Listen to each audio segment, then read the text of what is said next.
Elon Musk को शायद पता नहीं कि वो एक नाटक का हिस्सा है। उन्होंने एक ऐसी संपत्ति कमाई है जो छूट जाएगी। अगर वो व्यक्ति भी ध्यान की तरफ आ जाए तो आंतरिक धन और बाह्य धन का अगर मेल हो जाए तो वो श्रेष्ठतम उपलब्धि होगी। बाहर के धन को माया गुलामी करेगी भैया, उसे छोड़ना थोड़ी है। अब 66वां श्लोक जो है वो भी 1 लाख करोड़ का है। यानी गीता खत्म होते होते एलन मस्क भी गरीब हो जाएंगे। तो हो ही चुके होंगे अब तक। एलन मस्क को शायद पता नहीं कि वो एक नाटक का हिस्सा है। उन्होंने एक ऐसी संपत्ति कमाई है जो छूट जाएगी। अगर वो व्यक्ति भी ध्यान की तरफ आ जाए तो आंतरिक धन और बाह्य धन का अगर मेल हो जाए तो वो श्रेष्ठतम उपलब्धि होगी। बाहर के धन को माया गुलामी करेगी भैया, उसे छोड़ना थोड़ी है। और अगर आपको अपने आप को बदलना है, किसी आश्रम में चले जाइए 10 दिन 15 दिन के लिए, सेवा करिए, उनकी संगत में रहिए। 66वां श्लोक, 66वां श्लोक इतना क्रांतिकारी श्लोक है कि आपके जीवन को हिला डालेगा। जो योग युक्त नहीं है उनकी दशा कैसी होगी। जो ध्यान साधना कर रहे हैं उनकी तो क्लियर है, राग दोष से मुक्त होंगे, भावयुक्त होंगे, दुख उनके जीवन में होगा ही नहीं, चुनौतियां होंगी, विधि निषेध नहीं होगा। लेकिन जो योग युक्त नहीं है, जो इस पथ पे नहीं चल रहे, उनका जीवन कैसे होगा। अब देखो और मिलाना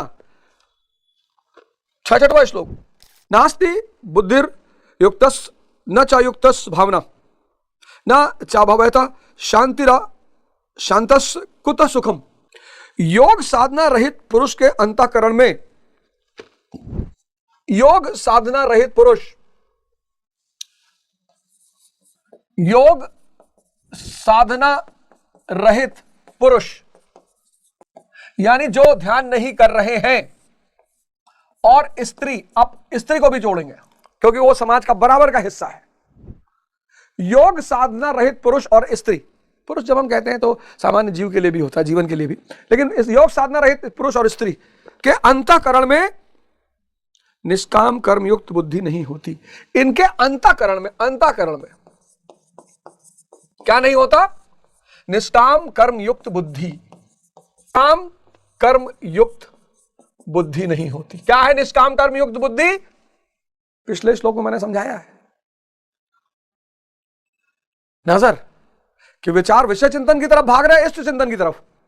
इनके पास निष्काम कर्म युक्त बुद्धि नहीं होती, होश नहीं होता, बह रहे हैं। सुबह पढ़ने बैठे, कोई मित्र बुलाने आ गया कि यार वहां राजेंद्र नगर बाजार में झगड़ा हो गया बहुत तगड़ा, और लाठी चल रही है, 4-5 लोग गिर गए। अच्छा, भागे तुरंत। कोई बुलाने आ गया कि यार मूवी बहुत सही है, बहुत शानदार मूवी लगी, चलो, चले गए। किसने कहा चलो हम तुमको गोवा घुमा लाए, चले गए। इस व्यक्ति के ये सब लक्षण होते हैं, अंदर से खोखला एकदम, कुछ भी करेगा, कुछ भी, बस अपना काम छोड़कर कुछ भी। इसको बस उलझना है किसी तरह कि भैया मैं उलझा दो नहीं तो मर जाएंगे। पढ़ाई हो नहीं रही है क्योंकि पढ़ाई सबसे हो नहीं सकती। तो ऐसे व्यक्ति के अंदर निष्काम कर्म बुद्धि नहीं होगी, यानी होश नहीं होगा, उसको पता ही नहीं होगा उसका विचार किधर बह रहा है।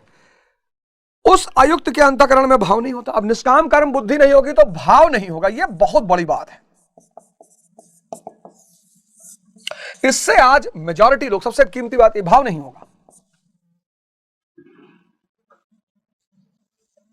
बहुत सारे लोगों को आज डायबिटीज नहीं है।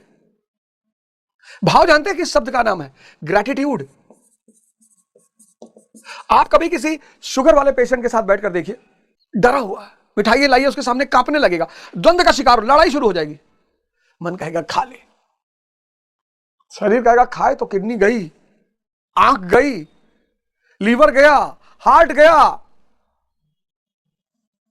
सबसे ज्यादा परेशान, और शुगर की बीमारी एक ऐसी बीमारी जो गरीबों को होती ही नहीं, मजदूरों को होती नहीं, किसानों को होती नहीं, होती सिर्फ पैसे वालों को है। इनके अंदर भाव नहीं होता। अब आप सुबह उठे और आप 4 बजे उठे, 4 AM पे आप उठे, आप तुरंत परमात्मा को धन्यवाद दीजिए कि आप उठ रहे हैं।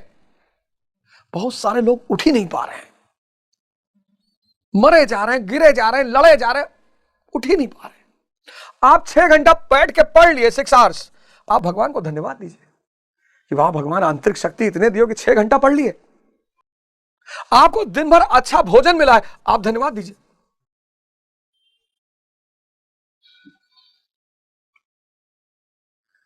आदमी धन्यवाद देना भूल गया, शुक्रिया कहना भूल गया। और भाव एक इतनी बड़ी ताकत है, भाव के भूखे हैं भगवान। आप बोले यार क्या बेवकूफी यार, सुबह 4 बजे उठ रहे हैं तो धन्यवाद। भाई साहब उठ नहीं पा रहे हैं 90% लोग। आप 6 घंटे पढ़ रहे हैं, आप कह रहे धन्यवाद, 1 घंटा लोग नहीं बैठ पा रहे हैं। आप कह रहे अच्छा भोजन मिल जाए तो, और एक से एक अरबपति, उनको कहा गया सिर्फ सूप पीना। आपको ये सब लग्जरी नहीं लगती? तो निष्काम कर्म बुद्धि जिनके पास नहीं, उनके पास भाव नहीं। अगर भाव नहीं होगा तो शांति नहीं होगी। भाव की प्रधानता आपके अंदर की अस्थिरता को खत्म कर देता है। मुसलमान भूल गए बहुसंख्यक भाव। कहते तो है इंशाअल्लाह कि यह काम अल्लाह ने किया, हर बात में मुसलमान इंशाअल्लाह कहता है, कहता तो है पर भाव नहीं पैदा कर पा रहा है। भाव नहीं तो शांति नहीं। अब आप सोचो, आप 4 बजे उठना चाहते हो, नहीं उठ पा रहे हो, कितना दिन भर अशांत रहते हो। आप 6 घंटा पढ़ना चाहते हो, नहीं पढ़ पा रहे हो, 1 घंटा नहीं पढ़ पा रहे हो। आप अच्छा खाना खाना चाहते हो, डॉक्टर ने मना किया है, भाव नहीं। भाव नहीं तो शांति नहीं, और अगर शांति नहीं तो सुख नहीं। इस चार्ट को बना लीजिए।